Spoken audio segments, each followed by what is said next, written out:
안녕하십니까, 알림이 황희두입니다. 어제 글로도 공유드렸듯이 노동 문제에 대해선 앞으로 계속 관심 갖고 소식 전해드릴 예정입니다. 진짜 어마어마한 양의 노동을 한 개인이 소화했어야 되는 상황인데요. 다시 한번 삼가 고인의 명복을 빕니다. 무엇보다 지금 노동 문제라든지 복지 문제라든지 경제 문제라든지 뭐 하나 나아질 기미가 안 보인다는 게 제일 큰 문제 아닐까요? 한은에선 기준금리를 3.25%로 0.25%포인트 인상했다는 소식이 전해졌습니다. 이런 와중에 다음 달 연준에선 빅스텝 가능성 얘기가 나오고 있고요. 경기 침체 확률도 반반 언급되고 있죠. 한국에선 당연히 이에 대해서 연결돼서 영향을 받을 수밖에 없는 겁니다. 대출 금리는 8%를 뚫고 내년 초엔 10%가 유력하다고 하죠. 한계 기업 소식도 계속해서 늘어나고 있고요. 자영업자 대출이 1,000조 원을 넘겼다. 부실폭탄이 째깍째깍 돌아가고 있다. 그래서 한은에선 내년 경제성장률 전망을 2.1%에서 1.7%로 낮췄다는 속보도 방금 전해졌죠.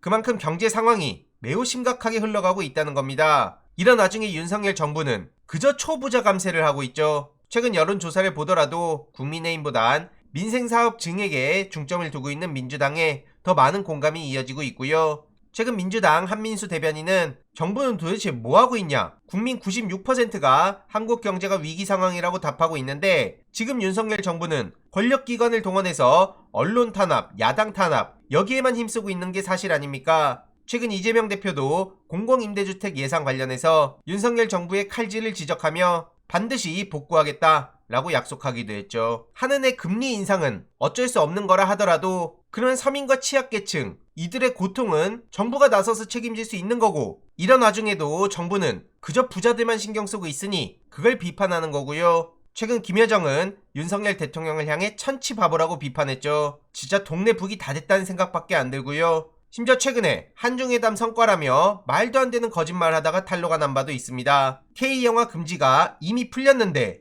이런 식으로 김은혜 홍보수석이 드디어 서비스가 개시됐다. 이건 한중 정상회담의 성과다. 이런 식으로 눈에 보이는 거짓말을 또 한 겁니다. 하지만 회담 확정 전 이미 상영이 되고 있었다는 게 드러난 거고요. 중국 주재 정부 관계자도 왜 이런 발표가 나왔는지 정확히 확인하기 어렵다. 이런 입장을 전했죠. 이러니 JTBC 해당 영상의 댓글에도 너무 창피하다. 신뢰성 제로의 정부다. 대통령실 하는 일들이 왜 다 저 모양인지 도저히 납득할 수가 없다. 앞으로 저들의 말을 뭘 믿을 수 있겠냐. 이런 비판이 이어지고 있고요. 게다가 국민의힘 한민수 인천시의원이 고령 노동자를 폄훼하는 발언을 해서 논란에 휩싸였습니다. 81세면 돌아가실 나이다. 경로당도 못 갈 나이인데 이런 분이 청소하는 게 말이 되냐? 이런 망언을 퍼부은 건데요. 참고로 박지원 전 국정원장도 80세가 넘은 데다 바이든 대통령도 80세가 넘지 않았습니까? 그런데 고령 노동자들은 신분이 다르다. 뭐 이런 셈입니까? 인천 지역 공립 초중고등학교에서 일하는 학교 청소원은 모두 602명이고 이 중 80대 이상 고령 노동자는 8명이라고 합니다. 어떻게 저런 망언을 아무렇지도 않게 쏟아낼 수 있을까요? 해당 소식을 접한 시민들도 많은 비판의 목소리를 이어가고 있고요.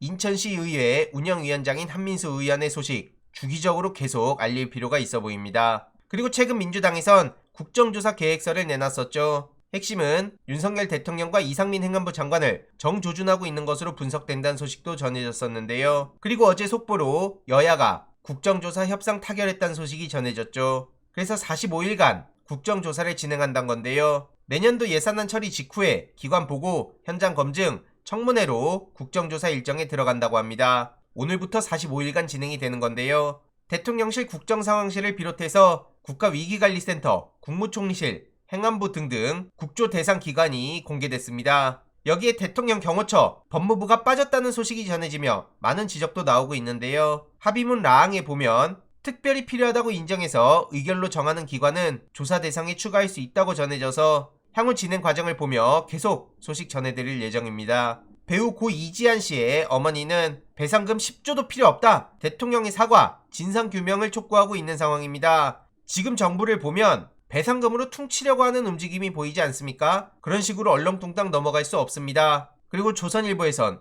두 차례나 윤 전 대통령은 이라고 적기도 했는데요. 많은 시민들이 여기에 열광하는 이유가 뭔지 현 정부와 대통령실 사람들은 알라나 모르겠습니다. 추가적인 소식 계속 전해드리도록 하겠습니다. 이번 내용도 유익했다면 구독, 좋아요, 알림 설정, 멤버십 가입 정말 큰 힘이 된다는 점 말씀드리고 싶습니다. 주위에 널리 공유 부탁드립니다.